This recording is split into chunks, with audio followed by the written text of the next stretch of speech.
Hello. Okay, so I'm live. So, hi, beautiful people. If you're watching me on a replay, thank you so much for watching me. My name is Celeste. I'm a therapist from Boston. And I come on YouTube every single Wednesday to talk about issues we go through and bring up solutions. This is actually my podcast that I record on my podcast live on Wednesdays. So, if you're not subscribed to me on podcast, you can do so by going to Spotify, Player FM, iTunes, literally everywhere there's podcasting, you can actually subscribe to me. So now I'm going to go live so that I can start recording this episode on podcast for the people. So if you want to know the name of the podcast, it's called Celeste Therapist Podcast. All right, we're going to start. Hello, beautiful people. Thank you so much for joining another episode of Celeste Therapist Podcast. My name is Celeste, and I'm a therapist from Boston. If you've never been in here before, thank you so much for being here. We are currently in season 3 of the podcast. I started podcasting July 2018. Everybody who's been here from the beginning already knows the story, right? So episode 1, you can hear the story on how I started this whole process. But what I do is I talk to people that are doing things to empower the lives of others. And so every single Monday during the season, you get to hear somebody's story. And then on Wednesdays, you get to hear from me where we do this bonus short episode where I talk about issues and then we kind of talk about these solutions. You can also follow me on YouTube because I record the bonus episodes live on YouTube. So really quick, I have a live show coming up May the 9th in California. So I'm excited about that. The tickets for that show, the link is going to be in the show notes. If you want to follow me on social media, you can do so. All you got to do is search by Celeste the Therapist. I'm on every social media platform, and I'm pretty active on social media. And the things that I talk about on social media is to help you kind of shift the way you think. And one of the common themes that I've been talking about all week, which I want to talk about today. So if you do follow me on social media, you know a lot of the things that I discuss on the social media platform, I end up bringing it to this podcasting platform. And one of the things I want to talk about today is, are you creating space to be still? And when I say, are you creating space to be still, I mean mentally being still, because we can just kind of be still and be on our phones and just kind of stuck in one spot. So I'm not talking about literally being still. I'm talking about mentally being still. Some of the reasons why we do not like to create space to be still is because it's very challenging. Sometimes it's like we've pushed so much behind in the back of our head for so long. The thought of even just kind of entertaining it or thinking about it or dealing with it, it just feels overwhelming and it feels very hard because there's so many different things that could be happening at one time. A couple of episodes before, I talk about like these different categories of our lives. So like relationship, we have financial, spiritual, emotional, physical, social, romantic. Like we have these different categories of our lives. And sometimes when one area is out of whack, it can make everything feel like it's going haywire. But because we're not taking space to being still and kind of processing and dealing with what's taking place, it can really we can really find ourselves just feeling overwhelmed about life. And so sometimes when I'm sitting with people and I'm like, okay, it is like, yeah, like it's really hard. I have all this stuff going on. I'll say, okay, let's break it down. Like, what is it that you have going on? And when they start to speak about it, write about it, make it plain, they feel more solution oriented.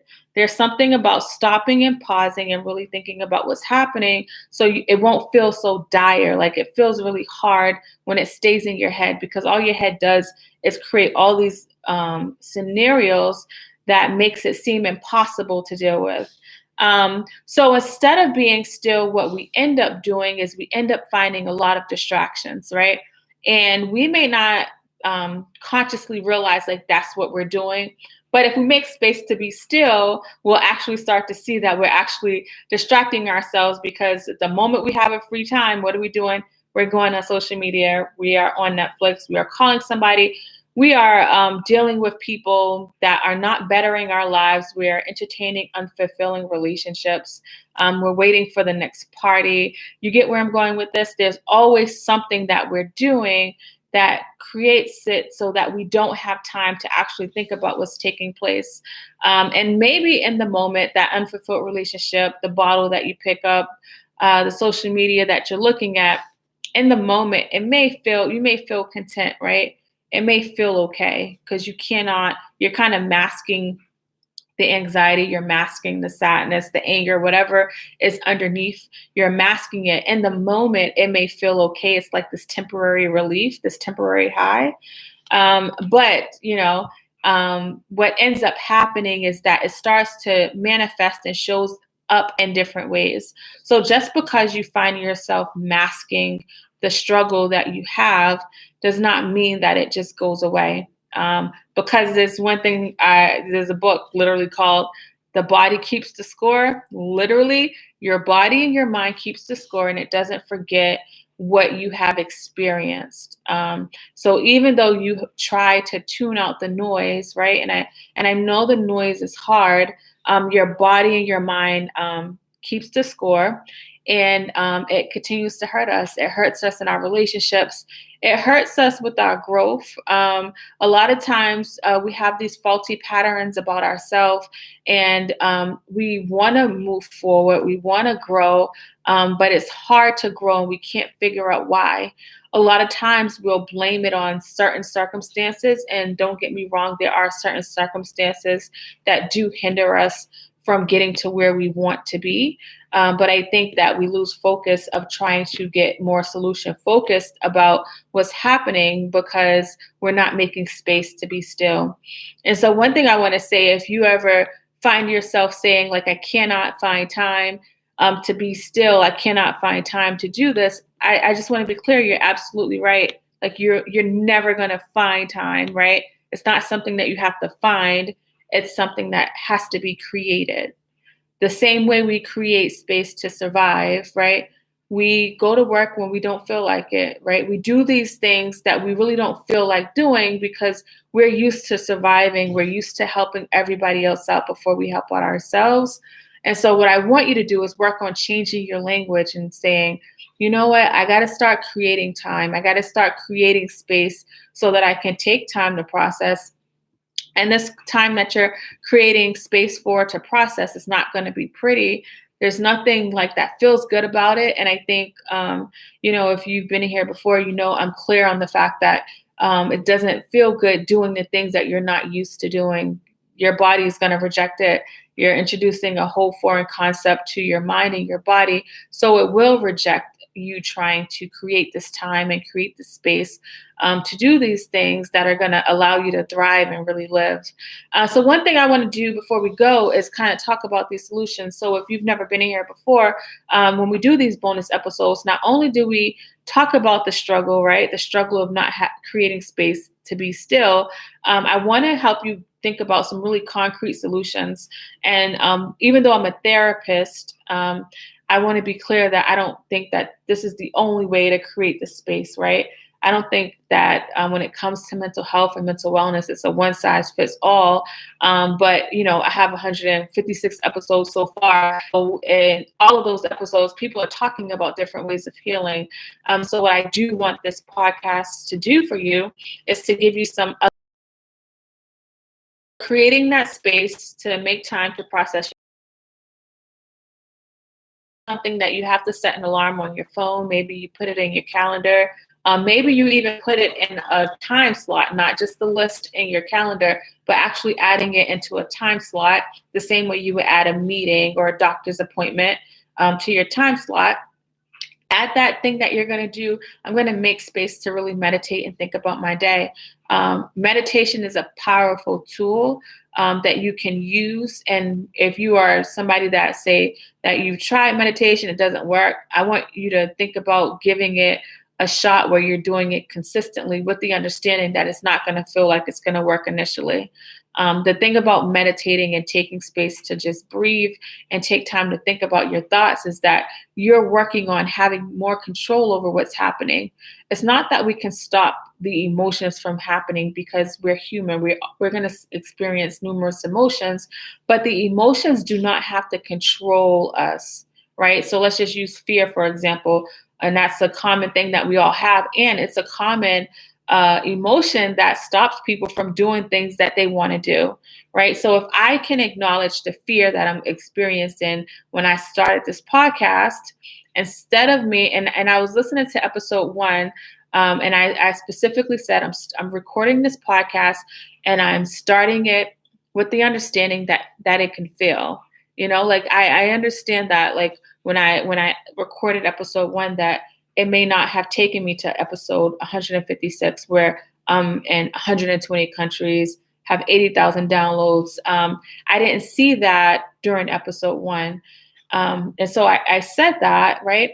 And so I didn't let fear stop me from doing it, but I had to acknowledge that it was there in order for me to push past it. You can't push past those negative emotions if you can't even acknowledge that it's existing. So if you're not acknowledging that it's there, it's going to control the narrative. So if I didn't acknowledge the fear, if I just had this emotion happening, the fear was there, and I just ignored it and didn't do it, I may not be here. You may not hear me today talking about what I'm talking about today. So that's number one, take time to process. Number two, as you're taking time to process, it's so important you do it without judgment. One of the things I'm big on, and my clients know this, is I'm good at connecting the dots, right? The first session, I hear your story, and we figure out like what's happening now, like what are you struggling with now? And one thing that I'm like super dope at is being able to help people make the connection to their history, right? And so like if I can make the connection to my history, then I can tell myself that it makes sense why like I'm struggling with the confidence or the self-esteem or whatever it is you're struggling with. I think that, when we're babies, it's easy for us to get up and walk. We don't have a lot of barriers. We haven't had nobody said we're not going to be nothing. We don't understand language, but we can see the people walking and we know like that's going to be our goal. I'm going to be walking. I don't care if I fall a million times and I'm not embarrassed and I'm not ashamed. I don't have that capability right now. I'm not boxed in. And so I'm going to keep walking, right? And so what happens is over time throughout our lives, when things happen, whether somebody's talking to us about it or not, a lot of times we end up boxing ourselves in. And we box ourselves in and we start to think that we can't be anything greater than where we are, right? We give ourselves a ceiling. Yes, in some cases, like society tries to do that to us, but we don't push past it and we don't have the faith or the confidence to do it, not because of society, but because of what we tell ourselves. So make sure that when you're thinking about what you're thinking and the emotions that you're feeling, that you're not being judgmental about it because you're human, right? And you wouldn't say that to your friend. You wouldn't say, let's say you are feeling jealous or you have low self-esteem, and you'll be like, why am I like this? Like I suck. I can't believe I have low self-esteem. If your friend came to you and was all like, I got low self-esteem, you wouldn't be like, yeah, you got low self-esteem. Dang, you suck. You're horrible. Like, the things that you say to yourself, you would never say that to a friend. So I really want you to be mindful of that fact, right? Challenge yourself. Number three, become solution focused with your thought process. And so I say this not because there's always a solution to the issues that we're struggling with, but if we start to think about how is it that I can work through this or whatever it is that I'm struggling with, and a lot of times we'll find that the things that we're struggling with may be out of our control, but somehow we've made it our issue. Somehow we made it that it's up to us for it to be resolved, when the reality is that sometimes it's just the other person that they have to work on their selves. I have to work on maintaining my emotions, and I have to allow that person to work on maintaining theirs, or whatever the case is. So it's like, what part of this do I have control over? Like, I need you to ask yourself that question as you're thinking about the solution. And sometimes if it's a situation where you have control over, work out a plan to work on it. And if it's a situation you don't have control over, you really have to work on letting it go. And you're not capable of doing that if you're not taking time to process it. The last thing I want to say about this, and if you've been here before, is that this is a process, it's a journey. And so I really want to be clear about that part, because it's not a cookie cutter thing. It's like, if this is the first time you're hearing it this way, it's like I plant a seed and then there's going to be some water some water gathered to this idea, some sun gathered to this idea. And the more that you're doing this, right, if you start to make an action plan, if you start to be more solution focused, intentional about the changes you're making, not just listening to this and going on about your day, but actually listening to this and making space and making time to do the steps and to try different things to help you work on being still and creating space in your life to really process what's happening. If you start to do that, you'll start to see changes take place. I can't give you a timeline. I can't say, in 2 to 5 weeks, you're going to start seeing changes take place. I can't tell you that. But what I can tell you is that when you start to create the time, create the space to do this, be intentional about the process, be very solution focused, your mind and your body has no other choice but to fall in line, right? You're creating this environment that's forcing it to kind of fall in line. And a lot of people, say how peaceful it is when they're around me, or I have this like presence about me that's very peaceful. And it's not because this is the way I grew up. I didn't grow up like in a Buddhist culture where like I was meditating. Like, nope, I grew up in the hood, and a lot of things happened over the course of the years. And I had to create this environment that allows me to have peace right now. Like, despite what's happening in society, I learned how to create space, and I learned how to have peace. And it started with me realizing the power that I have within that nobody ever told me about, right? And I think I get really passionate about sharing this information is because I know what it's like not to think you have power, to think that is everything else and that's happening to you and you don't have control over it. So I really want to help you like change the narrative in that way. So I hope this was helpful. I hope this makes sense. If anything I ever say resonates for you, please understand that you have the power to make the change. But in order for that to happen, you have to really start to have faith, to believe in yourself. And the really dope, amazing, powerful thing about having faith in yourself is that nobody can take that away from you. It's something that's taking place inside, so nobody can't take it away. And so that's like why I feel so powerful today. So thank you so much for listening. If this episode was helpful for you, make sure you share it with somebody that you love. If you want to follow me on YouTube, because I record these episodes live on YouTube, you can do so. Find me at Celeste Therapist. If you want to support me, you can find me on social media, follow me. You can rate me anywhere you listen to podcasting. You can visit me at celestetherapist.com. I have 2 books, one guided journal, and I have a relationship goals book. I also have a relationship goals course. And that's it. And if you're in California, obviously I would love to meet you at my show May 9th. And anything else, if you have any questions, comments, you can DM me, you can email me, info@celestetherapist.com. And until next time, I will talk to you guys later. Yay, it's over. Oh, snap. Hi, guys. You say make time for what's important. Got to make that time. Yes, it's an inside job. Was just having conversation about boxing. And oh, yes. Hey, Liz. I don't think I ever seen you in here live before. You say, I probably thank you. Oh, you're welcome. I was thinking about like when I go live on here, probably going live on Periscope, because I haven't been on live on Periscope in a long time. So maybe I'll do that now that Liz is in here. Yeah, this is your first time in here. Thank you for being here. I do this every single Wednesday. I record the episodes that you listen to faithfully. Thank you for listening. I record them on here. So yeah, I've been doing that for like a few months now. So, well, I have YouTube. Thank you. Yes. You're welcome. So that was good. I'm excited. I've reached 80,000, over 80,000 downloads. So that's so exciting. And I know that before the season's over, we're going to reach 100,000 episodes, trying to practice the self-care. Yes, I know you have. You tweet about it all the time. And I always be like, go Liz. Believe me, I be rooting for you. I did room for you. So I've used other mental health resources as well. That's so good.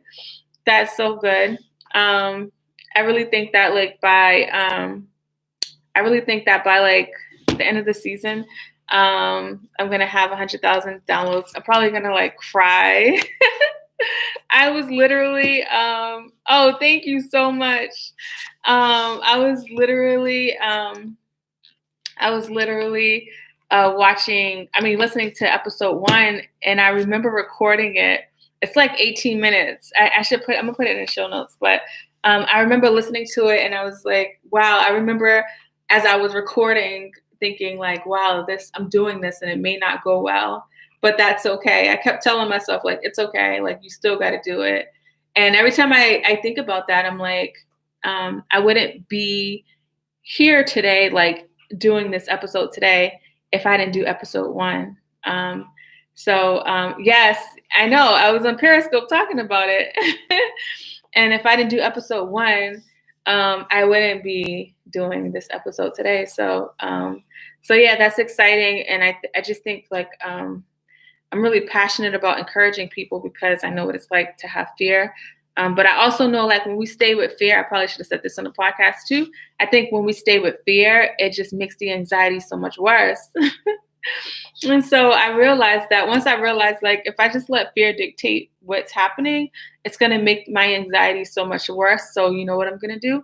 I'm just going to keep going so that the anxiety can like be dismantled, and it does. So it's exciting. All right, thank you guys. I'm going to upload this on the podcast platform so everybody can hear the podcast. But I love you guys. Appreciate you guys so much. And make sure you share the episode. All right, I'm going to go.